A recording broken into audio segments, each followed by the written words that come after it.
¿Cómo prevenir el abuso sexual desde casa y como sociedad? Es importante considerar una serie de factores protectores que se deben de favorecer tanto en los niños, niñas, adolescentes y también en la familia.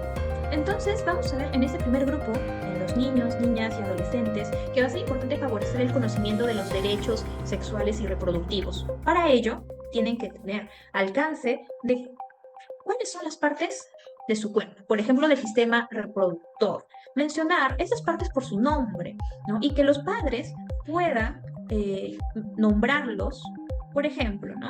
Sin tener pudor.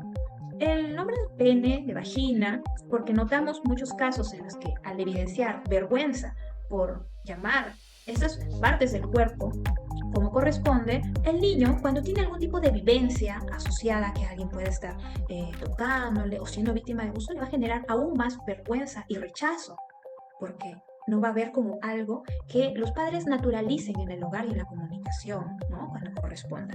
Entonces, los derechos sexuales y reproductivos también van a comprender que ellos puedan saber que estas partes del cuerpo les corresponde cuidarlas a ellos y que los padres también pues incluso acuden, ¿no? Periódicamente a un control médico con sus hijos. También que los niños puedan tener conocimiento sobre los límites de la relación que puedan hacer con sus pares, es decir, con otros niños, pero también con otros adultos. Por ejemplo, ¿no? Notamos a una niña de 2 añitos que cuando abraza a su tío, a su primo, justamente la parte del rostro tiene alcance y cercanía a los genitales del primo, del tío, y de pronto mamá no lo nota. Y el niño, o el que es pequeño, tampoco reconoce ese límite, que el adulto es importante que pueda guiar, que pueda observar, ¿no? Entonces, el no contacto de las partes que son íntimas, privadas, con otras partes, con cualquier otra parte del cuerpo de otra persona. Incluso cuando un niño se sienta en las piernas de un adulto y pues esta parte íntima que son las nalgas tiene contacto con las piernas, así sea del primo, del tío, del abuelo, es importante que el adulto reconozca esos límites, porque si al niño se le enseña y se le modera, de pronto ya no va a acercarse a abrazar las piernas, si es pequeñito, ¿no? A abrazar las piernas de otras personas o de pronto a tener una cercanía con otras partes también de su cuerpo. Los adultos es importante que reconozcan y enseñen estos límites también en la relación con otros niños. Entonces, para eso hay que hacer una distinción de las partes que son privadas y las partes que no son privadas.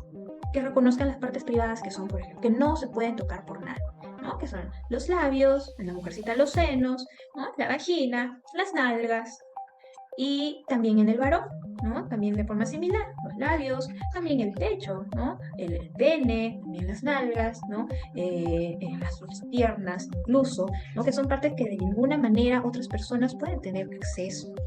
Otra forma de favorecer también el reconocimiento de límites es poder enseñarles a esos pequeños a decir no, ¿no? A decir no y poder no restringir también esto que es natural en los pequeños, pero a veces los padres sancionan el que el niño pueda poner ciertas restricciones de forma castigadora, ¿no? Pero que el niño pueda tener libertad de opinión y que eso pueda ser reforzado cuando es algo positivo, cuando él dice no y es una situación que, es, que es para protegerse. Por ejemplo, ¿no? Que el niño no quiera dar beso en el cachete cuando viene la tía, la abuela. Es una respuesta natural. Y que el padre pueda aceptar ese límite que el niño está estableciendo, que no se pueda forzar incluso. Es algo que es importante también de concientizar, ¿no? Que ellos puedan también distinguir los tipos de caricias. La diferencia, enseñar a los niños a distinguir los tipos de caricias, es decir, las caricias que son saludables, como darse la mano, de pronto contacto con la cabeza, de hacer una caricia, por ejemplo, en el cabello, o de pronto en los hombros, ¿no? En los brazos, pero el otro tipo de caricia que ya no es sana ni buena, ya tiene que ver con acercamiento de las zonas que son íntimas, privadas, que ya se han enseñado, ¿no? Y que no tiene de ninguna manera que ocurrir aún siendo una persona de confianza cercana, porque recordemos que estos vínculos que establece el agresor son aquellos que incluso de los padres son capaces de sospechar, ¿no? Entonces es importante distinguir ese tipo de caricias que no son permitidas también los secretos, ¿no? Diferenciar los secretos buenos y malos. Eso es clave. ¿Por qué? Porque el agresor muchas veces para manipular a su víctima le dice, esto es un secreto que tenemos tú y yo. Yo te quiero mucho y esto que hacemos es una muestra del cariño que nos tenemos, por ejemplo, ¿no? Puede tener este discurso en el cual guardar un secreto es algo que puede en el niño generar una falsa percepción de que es parte de ese afecto exclusivo, de ese trato dirigido hacia él o hacia ella. Entonces, distinguir que un secreto bueno es aquel que, por ejemplo, yo te digo que tiene que ver con guardar o no decir algo, pero que va a generar alegría por un motivo muy importante y especial, por ejemplo, una fecha de cumpleaños, y que yo estoy haciendo una fiesta sorpresa. Ese secreto va a generar que tú mañana estés contento, alegre, ¿no? Porque es algo que estamos haciendo por tu cumpleaños, es un secreto bueno.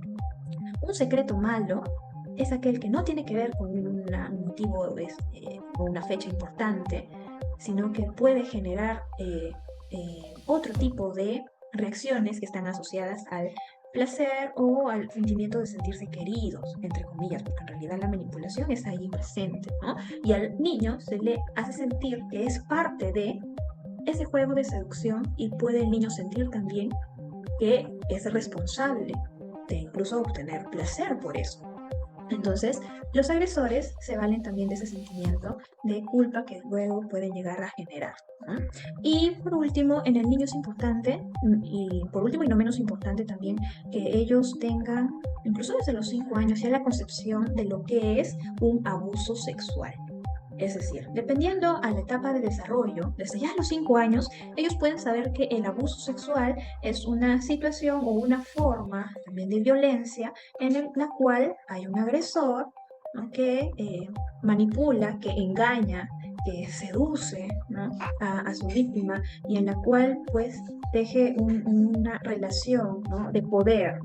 Y esto, ¿para qué? Para favorecer de repente un deseo o para favorecer también una acción que finalmente va a traer una serie de secuelas o daños.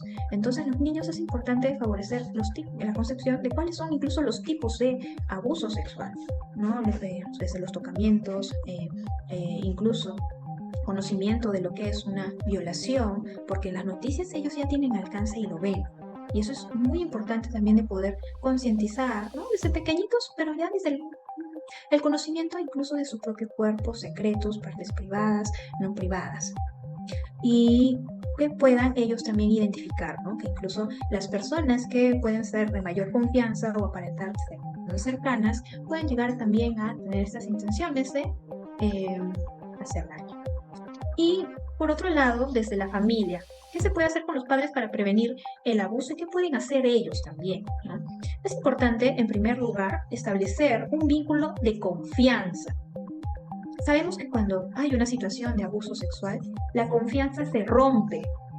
Es lo primero que se rompe el padre y el hijo. Pero previo a esto, también ha habido una relación, probablemente, en la que el niño, la niña puede comunicar muchas cosas, puede hablar, contar, decir, pero quizás cuando hay una situación de riesgo y se le pregunta a quién recurrirías cuando te presenta un problema, quizás ellos no digan papá o mamá.